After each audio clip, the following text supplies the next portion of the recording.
How are you guys doing today? My name is Anima, and I know you missed the clap. You were very vocal about that and the hello. Not being there, so I'm going to have to keep that as a staple on the Pokemon channel, aren't I? Lest everyone come at me with pitchforks and stuff. So that powerful as all hell intro aside, welcome! We've got a post-commentated EXPNU Wi-Fi battle for your viewing pleasure, this time against Jesse, Water and Grass. The coach, commander, captain, alpha male, etc. of the Birth Island Bidoofs. We are the Black Raltz, and this is the first match in the playoffs for us. So, we have our wonderful team built by the equally, if not more wonderful, I shouldn't do levels of wonderfulness. Everyone is wonderful. Frickit, Ellis Lusk, you beautiful beast, built this fantastic team. And we've got our Mega Sableye, Alomomola, Chestnut, Heatran, Florges, Gallade. Whereas my opponent has brought a Skuntank, Chansey, Infernape, Mega Aggron, Lilligant, and the Nidoking. So this team Ellis has built is super, super awesome. We've got some really, really nice sets on here, actually. We have our dear friend Fart, the Sableye.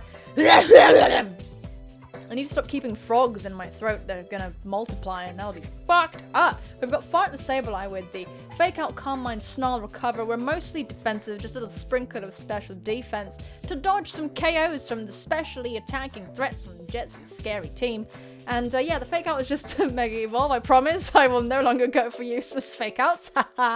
So, yes, and yeah, we can take hits from his physical threats all day long.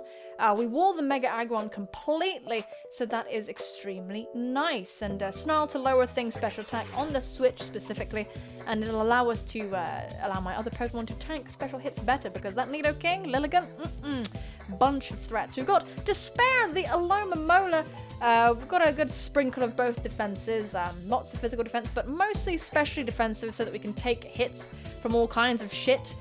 We've got the Wish, Protect, Scald, Toxic, pretty much standard .jpg, but it is a good set, and yeah, it'll come in handy. We've got Mary Jane, the Chestnut, the Shining Star, the same set we used in our previous battle with Jesse, which didn't actually get a chance to do the shining of the aforementioned starring Anima.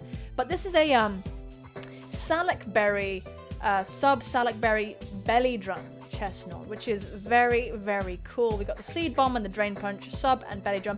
188 speed, enough speed to outspeed the things after Salakberry has procced, and we've got our max attack and a little sprinkle of HP, which is fucking slamming. This is like such an awesome Chestnut, and you're gonna see just how awesome it does in this battle. Look at it! It matches up so amazingly against the team. It's like ridiculous.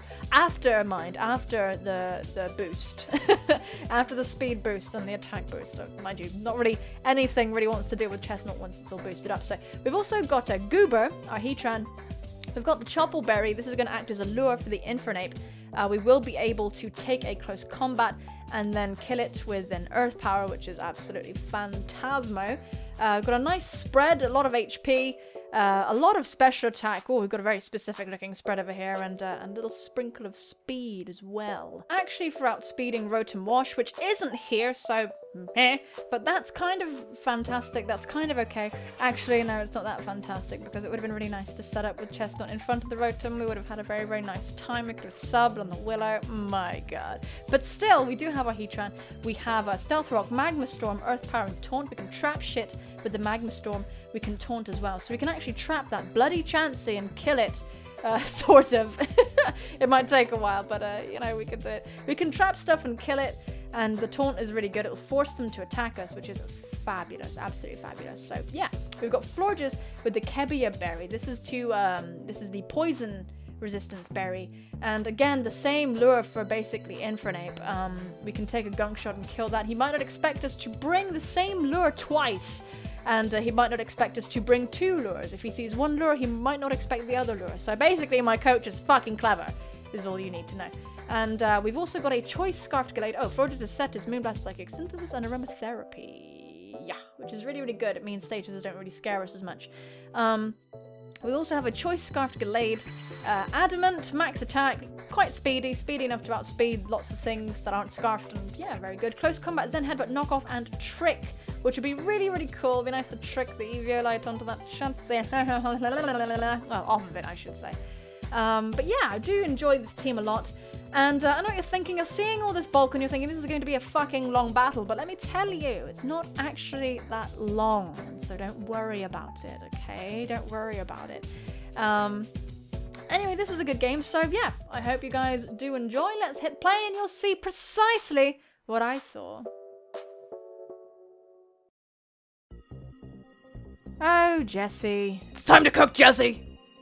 Shout out if you've watched Breaking Bad. I'm pretty sure everybody has at this point. It's such a good show! Got a little bit omniscient, that's the word I'm looking for, all-knowing towards the end though, which I didn't enjoy, but still very good indeed. So, he does lead with King of Kings, the Nidoking, as I lead with Fart, the almighty Fart, Mega Sableye, and administer a harsh slap onto that King with the Fake Out. He is going to outspeed me next turn, obviously. Go for the Earth Power as I go for Snarl. So, this Earth Power did so much fucking damage, so I'm pretty sure at this point it is Life Orb Modest, but I can't be 100%, I must rule out it being Scarfed at all costs, because that does affect the chances of my Chestnut sweeping. At -1, I know Gallade with its impressive special defense will be okay to come in on an Earth Power, so we are free to switch in. We go for the safe Zen Headbutt as my opponent predicts this nicely, goes into Skunkamania, the Skuntank. So I know that my Despair, my Alomomola, is completely safe against any incoming hit from this thing, so we are just going to switch in completely fine and safe, take this critical hit Poison Jab, and be hunky-dory. So he does seem to be fishing for the poison, but we are going to kick him in the nuts with a Scald and get the burn on our first try, which is pretty fantastic. Jesse really doesn't like burns. He really doesn't like burns, but undoubtedly this is going to help me out a lot. So Skunkamania is going to withdraw. Out comes Egg Balls, quite a disturbing name if you ask me, as I do go for the Wish with the intent of healing my Sableye. So I'm guessing he went into Egg Balls just to be able to sponge hits from this Alomomola, but it would have been pretty dangerous had I gone for the knockoff, but I've revealed Scald, so I probably don't have knockoff. So we're going to switch into Fart, knowing I could take any hit. The Dazzling Gleam made my heart go right into my bum, but it's okay, because we're able to take that just fine and basically get back to full health. So this is brilliant. He hasn't seen if I have knockoff or whatever, so he is going to switch out. Now go into the confusingly named Infernape Torterra as we go for the Snarl. So I decided to stay in here just to scout what this does. I am defensive, so I do feel I could take any one hit, but that is a lot of damage as he goes for the U-turn. I'm not really sure what would have happened if he'd gone for a Flare Blitz, because that is looking like banded damage, but at this point, I am not sure. So here's the Earth Power as we make the exact same play we made before. We get the Earth Power and Snarl. He is now on -1. And I do want to preserve Fart because I will Mega Aggron completely with this thing, and I'm going to go into Despair, who I know can take any -1 hit from this thing just fine and retaliate with a Scald. So it does a truckload of damage even so, which is just depressing. So much fucking damage, holy shit. And he was excited to kill my Sableye, which I can't blame him, but he did say he actually had Toxic Spike, so he would have had the opportunity to set those up at some point had I switched out, but it would have been risky because they would have bounced back otherwise. So we're at this standoff now with this thing scaring at my Alomomola as I go into Chestnut, who does wall this thing pretty much exemplary, and he is going to get scared out. So I did assume he had something like Sludge Bomb and Giga Drain, QD, and Hidden Power Ground for my Heatran. So out comes this Infernape as Chestnut goes for the Drain Punch. Pretty risky switch on my opponent's behalf. It does so much damage to this thing, and I'm going to bring out Alomomola because my Chestnut is very, very important to me. This U-turn is pretty telling. This is the U-turn that I did a very specific calc on, and I did discover from this U-turn that that Infernape was banded. So I honestly thought that I'd be able to live this Giga Drain, but I really am really just evaporated off the face of the earth there as we're going to Chestnut once again. So Alomomola actually going down, which never happens, which is really interesting. Never happens ever. So we're gonna get our sub up, which is fantastic, and this, my friends, this is it. So this Drain Punch does so much damage, and Acid Spray actually we're immune to it because of Bulletproof. I had no idea. Maybe my assistant coach knew, but I certainly didn't. And you're going to see here, he goes for the Sucker Punch as I go for the Belly Drum. Now, I don't have my Salak Berry boost yet because I need to be on a bit lower HP for that to happen, but we're basically in a fantastic situation. I know that it'll take him 2 hits to break my sub, and there's the first hit, and that's just, oh my goodness. I think it might even take 3 hits at this point. We go for the Drain Punch for the kill, and right now we have a +6 Chestnut sitting behind a substitute. So our Salak Berry hasn't gone off yet, and I looked at this Infernape and I thought, this thing is banded. We should be able to outspeed it. After our belly goes, obviously. After our belly goes? Yeah, okay. After our berry goes. Oh my goodness. So there's the Flare Blitz. We go for the sub as he Flare Blitzes to guarantee us keeping on setting our subs. I looked at our HP. We definitely have enough to keep on producing substitutes, which is absolutely fantastic. As you can see, our berry is going to go off.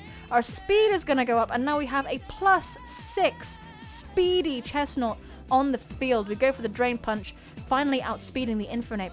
And he no longer has any Pokemon that has any chance to outspeed us at all. So out comes the King of Kings, going to get destroyed by a Seed Bomb. It's just... it's just going to be a massacre from this point on, I'm afraid. So out comes Make Love, the Aggron. And Make Love is going to Mega Evolve. But this is a +6 Drain Punch from an offensive Chestnut. There is absolutely no chance this Aggron has of living. It's just going to completely evaporate off the face of the earth. And to rub it in, Mary Jane is going to get all of her health back. My opponent is going to switch into Justice, and at this point is going to forfeit. Hey, I'm all big again! So that was the game between me and Jesse. That was our second match. And I gotta say, the team definitely worked. Ellis, you're a beast. Thank you guys in the Twitch chat for helping as well. You guys are amazing doing calcs and being there for moral support, even though we all know Katie is the true backbone of the team, and let's not pretend otherwise. So so I was really, really happy with this outcome, of course. I can understand why my opponent forfeited, because nobody wants to really just sit there and watch their Pokemon get swept when they know they are beyond... they're just beyond, beyond, just the great beyond. So I can completely understand that. This is coming from the same person who got swept by Talonflame, so believe me, I understand completely. This actually puts us in, I believe we actually have the running to win it. If we beat Leo, we do win, I think. We are the champions, I think, or at least we come second place, or maybe third after a battle there. I don't really know. I'm not really sure. I know that we have a chance of actually becoming the champion of this whole thing, so that's pretty crazy, especially taking into account that at one point, I think specifically after battling Hood and Scrafty, at one point there was a situation where I thought we had no chance of getting into the playoffs, and I think a bunch of other people thought that too. So it's pretty interesting that we actually managed to make it. And I was really happy with this. I was especially happy with this because the outcome was not a stally one. It was not. And that was awesome. It's really awesome. It was just things coming together and Chestnut having the exact... everything was just in place. We could have lasted longer even, because I know Alomomola had gone down, but we still had 5 Mons left, so yeah, it's pretty good. And yeah, my opponent played well. There was nothing he really could have done at that point. I mean, he could have had a Scarfer, I guess, but the Scarfer would have had to be sacrificed to break the Salak Berry substitute. And at that point, Chestnut would have just... I don't know, maybe... I just don't know. I don't fucking know. Our very final game is going to be played by my assistant coach, who is stepping in for me. And this is for a multitude of reasons. I'm extremely busy, for one, and the matchup is not good for us. In fact, Leo has been saying that he wanted me to win this one because his matchup is better against me than it is against Jesse. His Altaria, for example, has no hope of going through Mega Aggron. So, so the matchup isn't as good, and my coach, who's been building the teams, will have configured sets that he'll intimately understand. It's a miracle that we've been working, like, it's a testament to how well my coach builds, that I can pick the teams up and then just kind of go with them. I suppose I'm not half bad for being able to do that either, I guess, but honestly my coach is pretty fucking amazing. So enough, I'm going to extract my head from Ellis's bum, because it's been firmly wedged in there the past few weeks. Yes, but don't worry, it will be on the channel, and I will, I'm so excited for it. It's going to be a serious Clash of the Titans. It's going to be so, so good. And win or lose, we've come this far. We've come so far. We've come much further than, wah, hair in my eye! Leave. We've come so much further than I ever thought we would come. I wasn't happy with the draft, to be honest. I just thought it was so defensive for me. I didn't draft like with power or with versatility. So it was like, it was weird, you know? But we've come a lot further than I ever expected to come, so I'm really happy with that. Anyway, this has gone on for far too long. Go and check out the gaming channel if you haven't already. If you miss me, because I know the uploads haven't been as regular, I have been feeling the Wi-Fi battling bug a little bit, so maybe we'll see some more battles on the channel. I'm not sure. Someone get me a fucking hooper and bound. I need one.